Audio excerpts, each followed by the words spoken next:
Merde. Voilà. Bonjour, bonsoir à tous et à toutes et bienvenue dans cette vidéo spéciale fin d'année 2014, début d'année 2015, puisque je tourne cette vidéo le 1er janvier. J'avais la flemme de la tourner avant, désolé. Pour cette vidéo spéciale fin d'année, rien de bien exceptionnel, puisque bien évidemment il n'y a pas encore le contenu suffisant pour faire un truc de malade, ne vous inquiétez pas, ça va venir.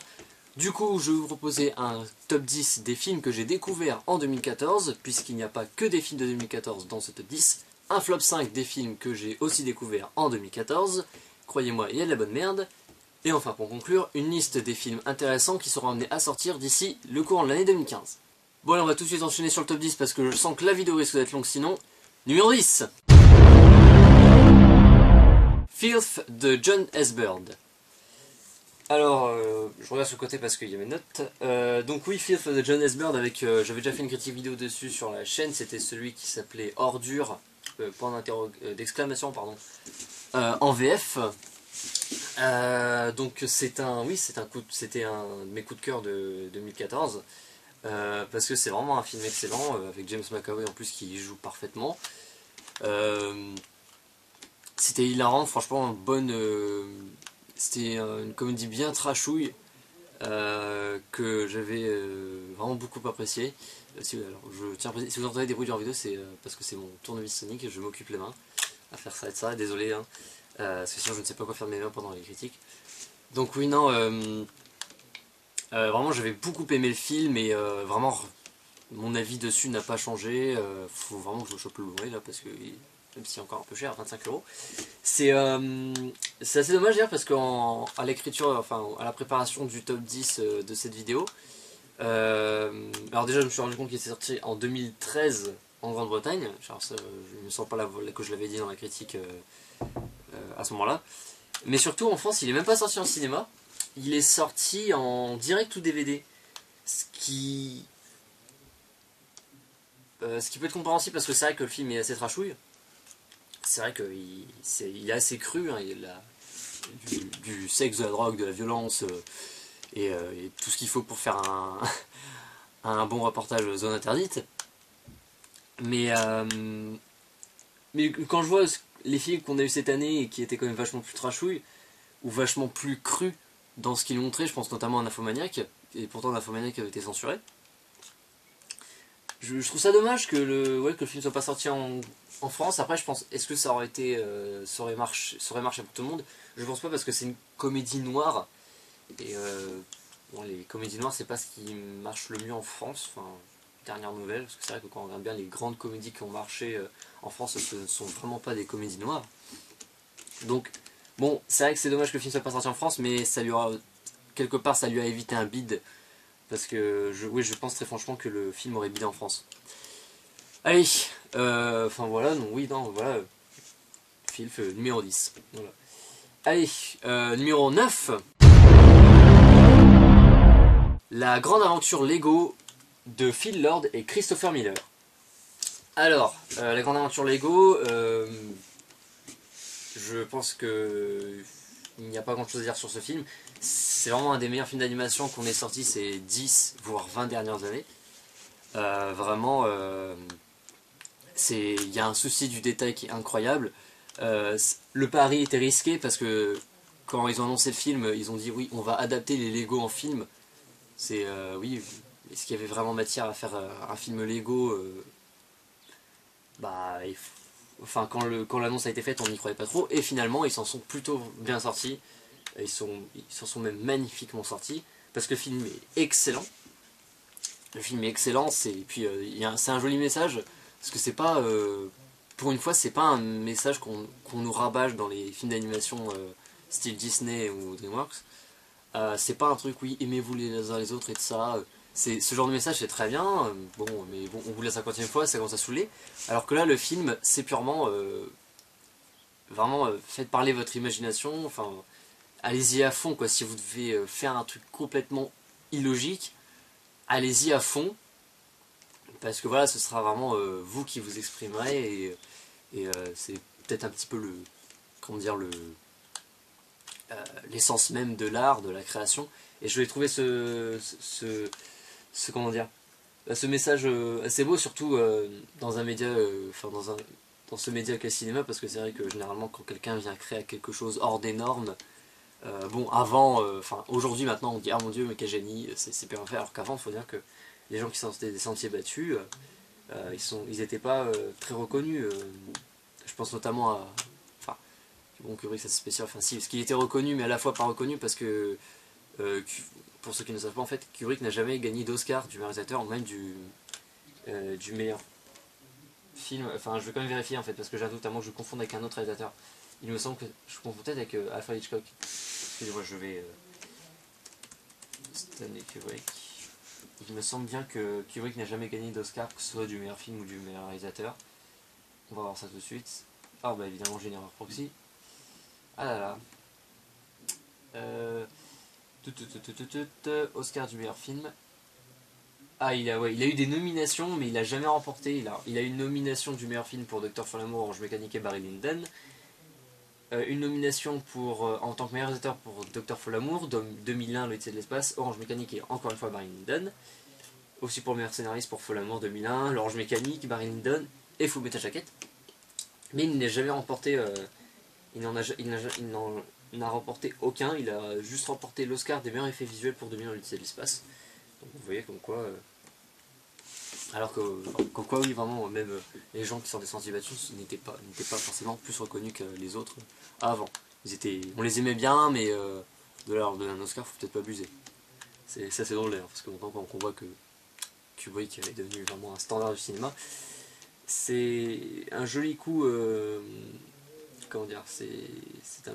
Je ne saurais pas comment qualifier ça, Enfin, le dessin fait bien les choses, peut-être, non, c'est mal dit. Bon, bref. Ce numéro 9 n'a que trop bien duré. Passons tout de suite au numéro 8. Godzilla de Gareth Edwards.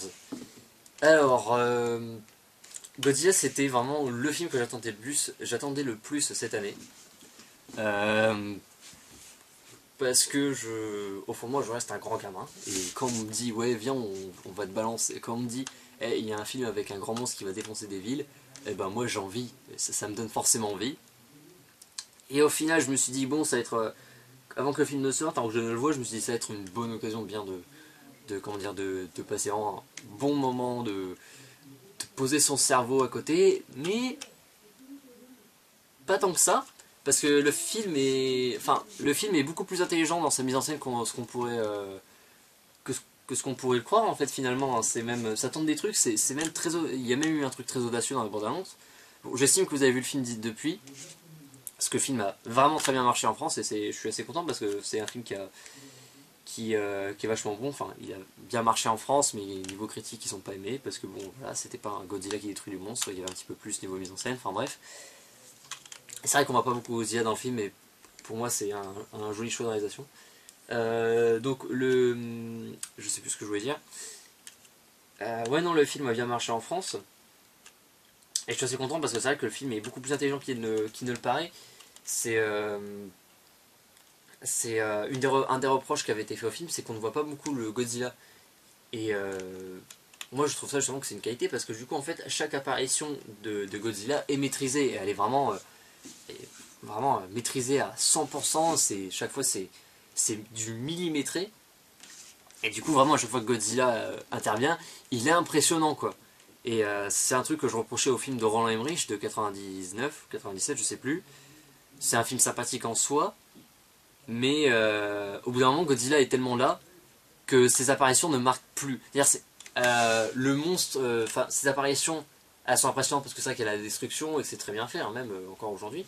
Mais le monstre lui-même n'impressionne plus, alors que Godzilla, dans celui de 2014, chacune de ses apparitions est impressionnante de par les destructions qu'elles entraînent, mais aussi parce que le monstre en lui-même est impressionnant, il est gigantesque, le cri du monstre est incroyable, il est plus impressionnant que jamais, et même en dehors du monstre, je veux dire, il y a vraiment des scènes incroyables dans le film, notamment la scène du saut en parachute, qui est ma scène préférée de cette année. Et donc voilà, donc ouais, j'attendais beaucoup de ce film, et au final, j'ai eu plus que ce que je n'attendais, mais ça reste quand même un film pas très recherché non plus, hein, donc c'est pour ça qu'il est qu'en numéro 8, mais ça reste quand même un très bon film. Allez, numéro 7.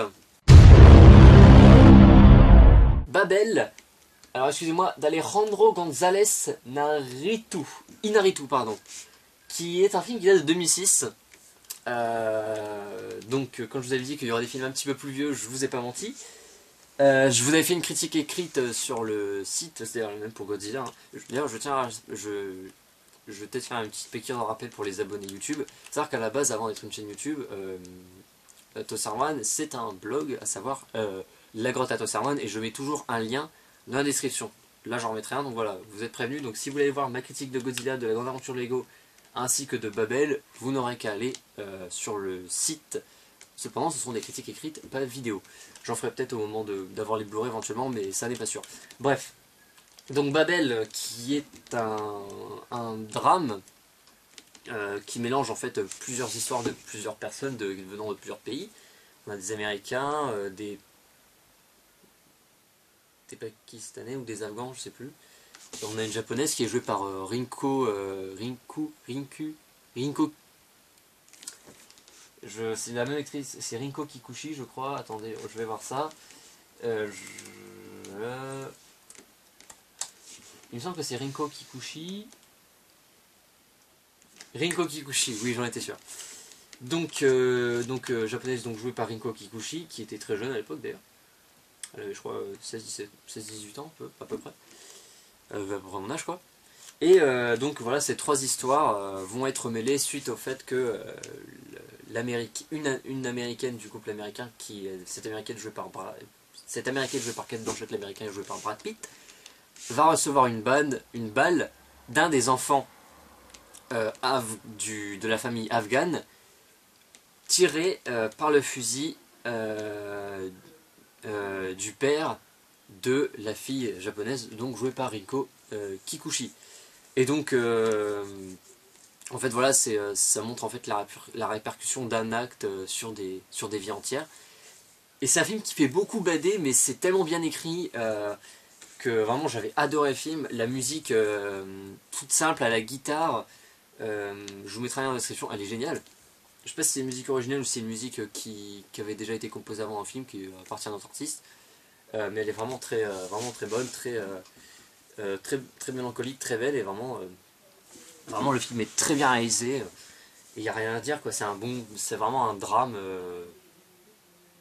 assez fort dans ce qu'il raconte et dans le fait un peu, dans ce qu'il dit aussi, parce que comme si vraiment en fait quelque part, même si on ne se connaît pas, on est tous liés à travers, nous tous humains, on est tous liés, peu importe ce qu'on fait de ça. Et enfin voilà, donc c'est vraiment un film que j'ai trouvé vraiment c'est beau. Excusez-moi, je me remets sur ma page. Et que voilà, donc bah oui, numéro 7, parce que c'est vraiment que c'est... Ouais.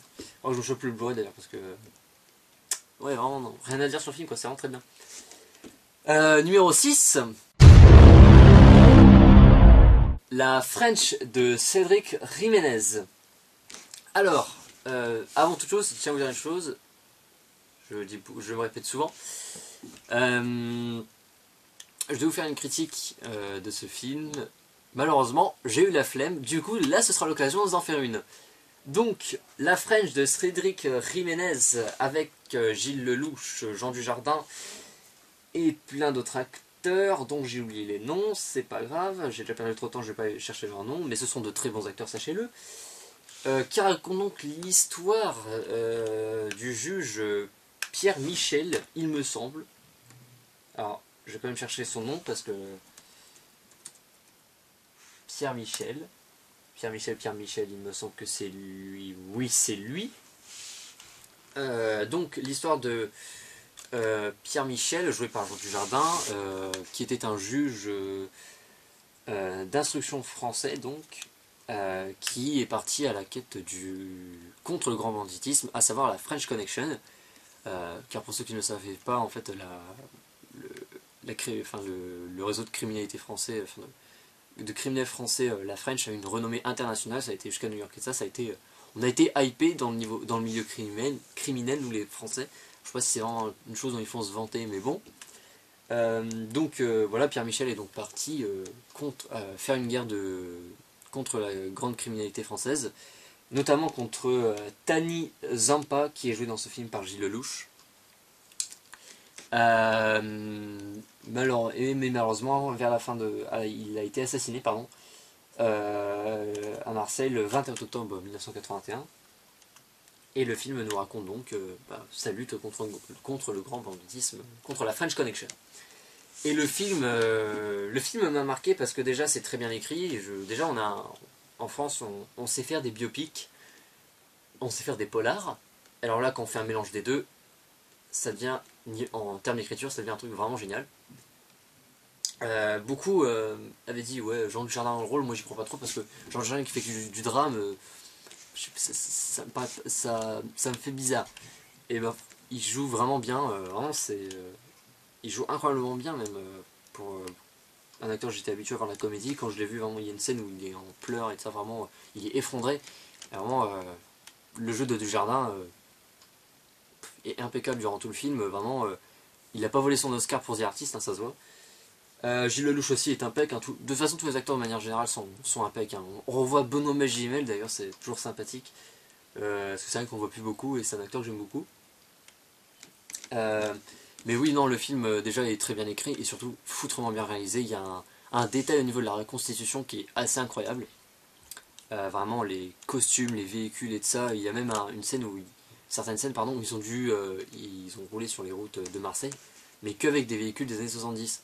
Et faut savoir un truc, étant donné que les budgets français ne sont pas aussi élevés qu'aux États-Unis, bloquer des rues et tout ça, et vu que l'administration française est aussi très chiante en France, oui, l'administration française est très chiante en France, oui, forcément, et aussi vu que l'administration française est assez chiante sur certains points, bloquer des rues et des routes et tout ça pour tourner des scènes, c'est très compliqué, c'est très chiant, et là ils l'ont fait, il y a vraiment un souci du détail, et c'est incroyable, c'est vraiment hyper vivant, on s'y croit.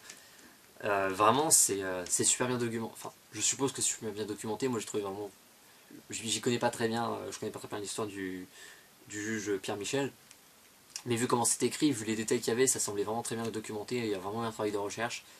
Enfin voilà, vraiment rien à redire sur ce film, les acteurs jouent bien, c'est super bien, la musique est, c'est bon, seul petit reproche, la musique est assez absente, je l'ai pas trouvé super marquante, mais voilà les acteurs jouent bien, la mise en scène est incroyable, et vraiment il y a eu un effort au niveau de la reconstitution qui est assez incroyable.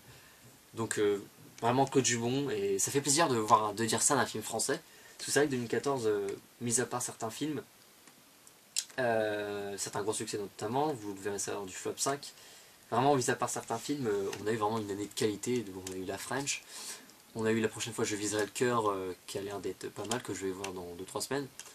On a eu Yves Saint Laurent en début d'année, enfin on a eu, cette année en France on a eu vraiment de la qualité, et ça fait plaisir. Numéro 5 donc, Gone Girl de David Fincher. Parce que à chaque fois que David Fincher fait un film c'est forcément bien. C'est comme David Fincher en fait c'est un peu comme du Woody Allen sauf que c'est moins fréquent. C'est-à-dire que Woody Allen il sort un film par an, c'est toujours bien.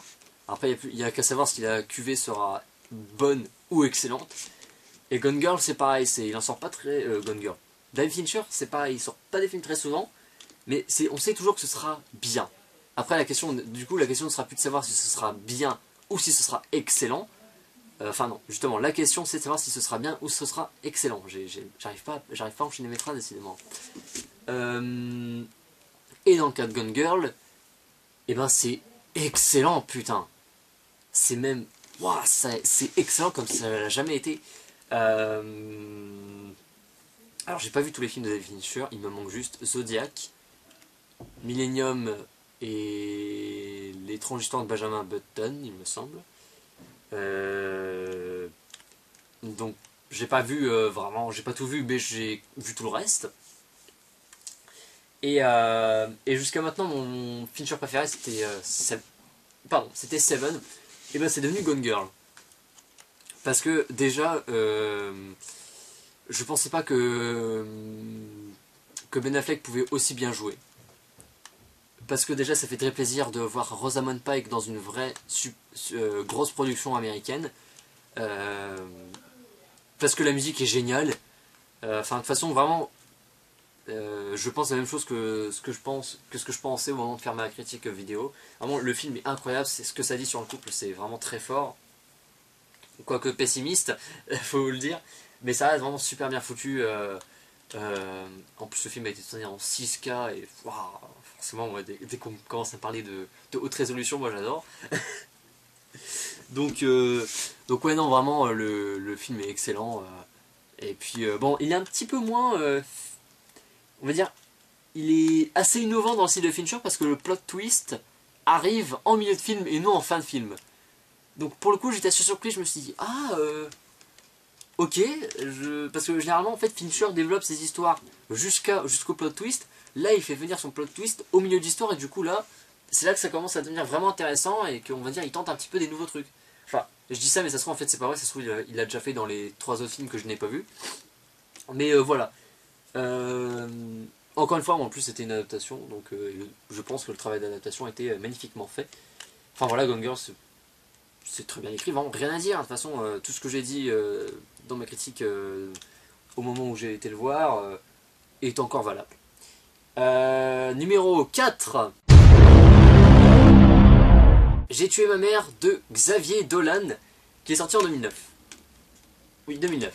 Parce que 2014, c'est l'année où j'ai véritablement découvert Xavier Dolan. J'avais vu en 2013 Laurence Anyways.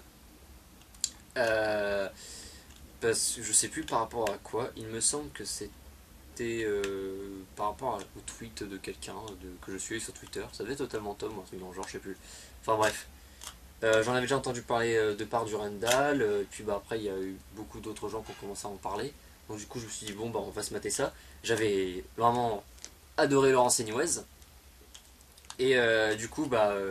Mais j'avais adoré Laurence Anyways, mais j'avais pas plus cherché à aller voir les autres films de Xavier Dolan que ça parce que j'avais encore, allez, en 2013 j'avais encore pas mal de classiques on va dire à rattraper. Du coup je me suis attelé à cette tâche plutôt que de me lancer dans les nouveaux réalisateurs. Et du coup en 2014 maintenant que j'ai rattrapé pardon, à peu près on va dire toute la base des classiques, j'ai donc commencé à mater de manière on va dire massive du Xavier Dolan. J'ai tué ma mère, vraiment j'ai eu une claque. Déjà parce que c'est très fort comme film. Vraiment, c'est incroyable. C'est le film c'est fini, j'étais vraiment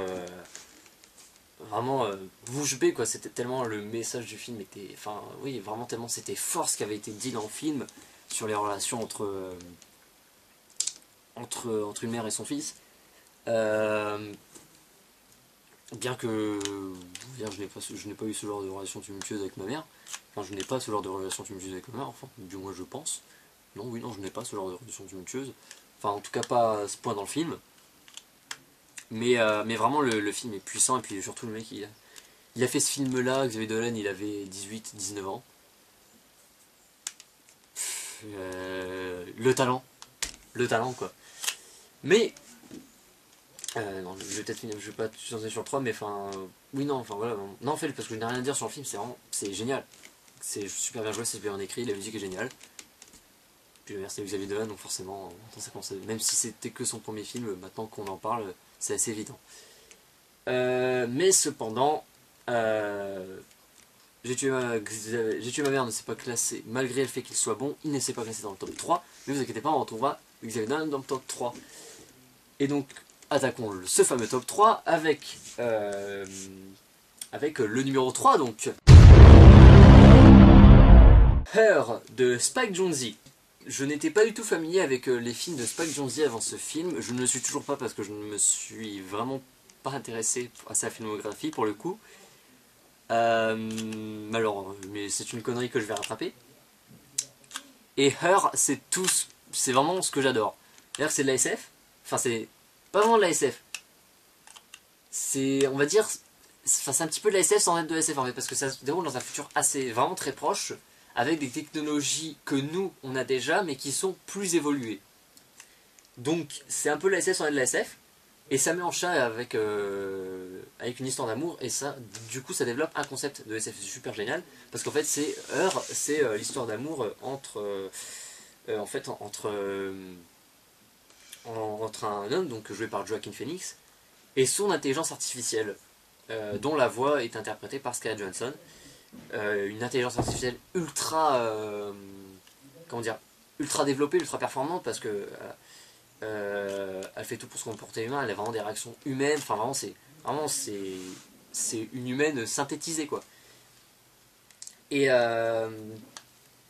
et vraiment le film est vraiment super beau en plus, il y a un jeu des lumières dans le film qui est génial, pourtant en plus moi qui adore vraiment, moi au cinéma c'est soit des lumières naturelles, soit c'est des lumières qui retranscrivent quelque chose. Et dans Her, bah, c'est tout con, mais quand le personnage de Joaquin Phoenix, j'ai oublié son nom, ça va être écrit sur le Blu-ray parce que j'ai reçu le Blu-ray il y a pas longtemps, enfin hier pour être précis. Théodore donc. La boîte du Blu-ray est très jolie d'ailleurs, j'aime beaucoup le blanc comme ça. Donc Joaquin Phoenix joue donc Théodore Twombly, on va l'appeler Théodore tout court, hein. Ou Théodule pour ceux qui regardent, pour ceux qui regardent Benzaï. Non donc c'est donc voilà donc Joaquin Phoenix joue donc Théodore et donc bah Théodore va donc tomber amoureux de son intelligence artificielle qui va surnommer Alice il me semble. Je crois que je dis une grosse connerie. J'ai la flemme d'aller rechercher le Blu-ray. Donc non vraiment donc oui non en plus c'était pas du tout ce dont je parlais. Non donc oui quand le personnage de Joaquin Phoenix donc Théodore, je parlais sur les lumières pour vous resituer parce que enfin pour me resituer aussi. Quand Joaquin Phoenix donc Théodore est heureux, les couleurs sont très chaudes. Et quand il est un petit peu dans un état dépressif, les couleurs sont très grisâtres, très bleutées, enfin très bleutées, vraiment, enfin c'est des couleurs froides en fait. Et c'est tout con, ça c'est vraiment tout con comme film mise en scène, mais c'est, moi j'adore, en plus je suis vraiment très fan des couleurs chaudes, c'est d'ailleurs pour ça que vous avez un petit peu une couleur chaude là maintenant, parce que c'est très joli les couleurs chaudes avec. C'est un petit effet de mise en scène de merde d'ailleurs, c'est mal fait. Je déconne, il n'y a pas d'effet de mise en scène, ça s'appelle c'est une lampe de merde. Je vais revenir sur Her. Mais non, non, vraiment oui. Moi j'ai adoré ce film. Vraiment, c'est tellement bien joué en plus, j'imagine même pas les difficultés. Enfin, il n'y a pas vraiment de difficulté en fait parce que à la base, quand Joaquin Phoenix parlait, en fait il y avait une autre actrice qui devait incarner l'IA à la base, qui répondait à ses phrases en fait en dehors du micro. En fait après elle aurait été redoublée par dessus, mais en fait finalement Spike Jonze a dit non, en fait finalement je veux Scarlett Johansson, et c'est vrai que pour le coup Scarlett Johansson propose vraiment une très belle performance parce que c'est vrai qu'on la voit pas physiquement, et c'est vrai qu'il faut dire que généralement Scarlett Johansson quand dans son jeu ce qui le marque c'est son physique. C'est tellement beau de dire ça, mais là vraiment le fait qu'on ne la voit pas du tout physiquement, ça montre en fait ses talents d'actrice.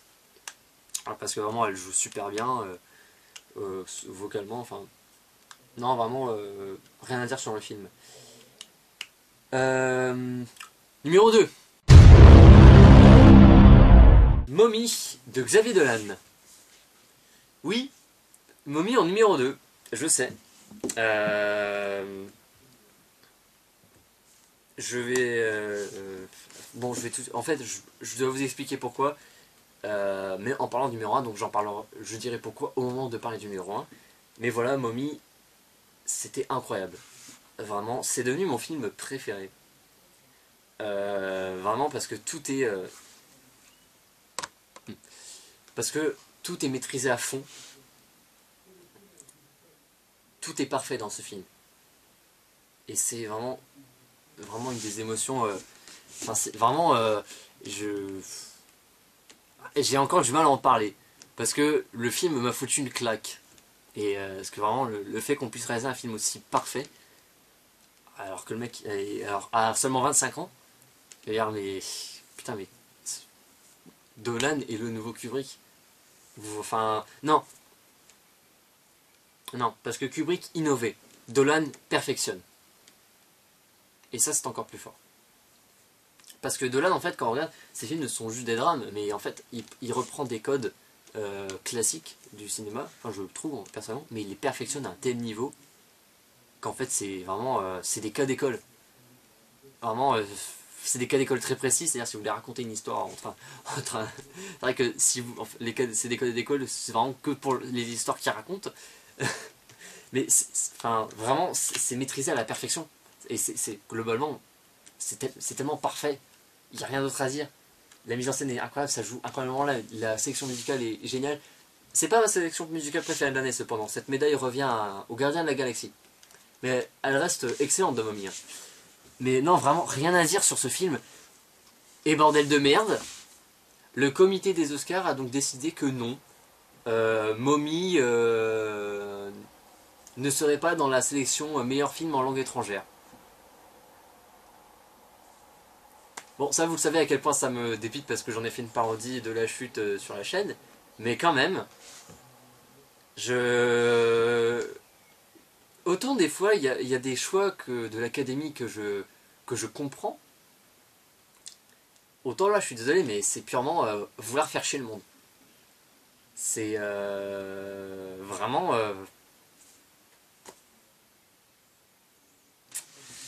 voilà. Non, vraiment, ça me dépite que le film n'aille pas aux Oscars. C'est même pas... à dire que le film gagne un Oscar ou pas... Bon, je veux dire, je m'en fous. Moi, personnellement, je m'en fous. Je pense que ça aurait plus fait plaisir à Xavier Dolan pas. Mais ne même pas l'envoyer en nominé, quoi. Et je trouve ça tellement pute. Parce que le film est tellement parfait. Mais bon, ce n'est pas le sujet. Il est temps de passer au numéro 1. Donc, allons-y tout de suite. Et dans ce numéro 1, je vais vous expliquer pourquoi Mommy n'est pas numéro 1, justement. Numéro 1. Interstellar de Christopher Nolan.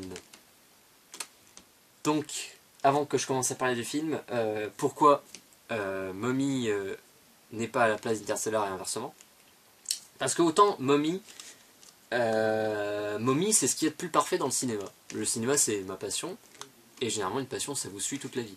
Dire, moi, ça fait, je suis passionné, je joue à des jeux vidéo que je suis depuis que j'ai 3 ans, c'est devenu ma passion, et je ne m'en lasse jamais.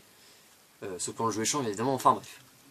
Le cinéma c'est pareil, je ne me lasse pas de regarder des films et donc ça me suit toute ma vie. Interstellar lui évoque un truc qui pour l'instant me marque, me touche énormément, mais qui peut-être dans quelques années ne me touchera plus. C'est pour ça qu'en fait, pour ça que Interstellar est mon film préféré de 2014 à ce moment-là, mais Mommy c'est mon film préféré tout court. Je sais pas si vous voyez à peu près la nuance. C'est-à-dire que Interstellar, c'est mon film préféré sur le court terme, en fait. Parce que Interstellar fait appel à un truc qui me fait rêver, moi c'est l'espace. Mais c'est pas juste l'espace, en fait, c'est l'infinité de l'espace. Vraiment, en regardant Interstellar, moi, je l'avais dit de toute façon dans ma critique vidéo, je l'avais dit dans ma critique vidéo, moi le truc qui me fait... qui vraiment me fait rêver mais comme un fond, enfin, qui me fait voyager comme un con, c'est regarder vraiment un ciel étoilé. Parce que je m'imagine vraiment l'infinité de l'espace, c'est un spectacle juste incroyable. Et ben Interstellar c'est ça pendant presque 3 heures. Avec une musique géniale, voire parfaite. Vraiment, Interstellar est pour moi, et selon moi, la meilleure composition de Hans Zimmer. C'est d'ailleurs ma composition préférée de Hans Zimmer. Très franchement, pour l'instant, j'arrive pas à en penser d'autres, mais c'est ma composition de film préférée tout court. Les images sont incroyables, enfin, il n'y a rien à dire sur ce film, ça joue super bien. En plus, c'est génial. Moi, j'ai voyagé durant tout film, j'étais vraiment, je pouvais rien dire parce que j'étais vraiment happé par le film, j'étais emporté et c'est pour ça que voilà, pour moi c'était vraiment le choix le plus comment dire, le plus évident pour moi, c'est vraiment le plus évident pour mettre en première place. Hein. Mais comme je dis encore une fois, mais je préfère quand même Mommy à Interstellar parce que Interstellar a quelques problèmes. Mais comme je l'ai dit, Interstellar c'est un film qui me parle en 2004, que j'ai mis en première place en 2014 parce que voilà, en 2014, même depuis 2013 d'ailleurs, moi l'espace ça me fait rêver. Et du coup, voilà, Interstellar c'est ça, c'est de l'espace, l'infinité de l'espace pendant 3 heures. Mais ça se trouve dans 2 ans, bah, peut-être que ça me saoule en fait l'espace. Mais voilà, le cinéma ne me saoulera pas. Et puis bah, Mommy, c'est ce qui incarne le plus ce que j'aime au cinéma. Et puis c'est parfait quoi. Donc voilà, c'est pour ça que Interstellar est à la première place et non pas Mommy.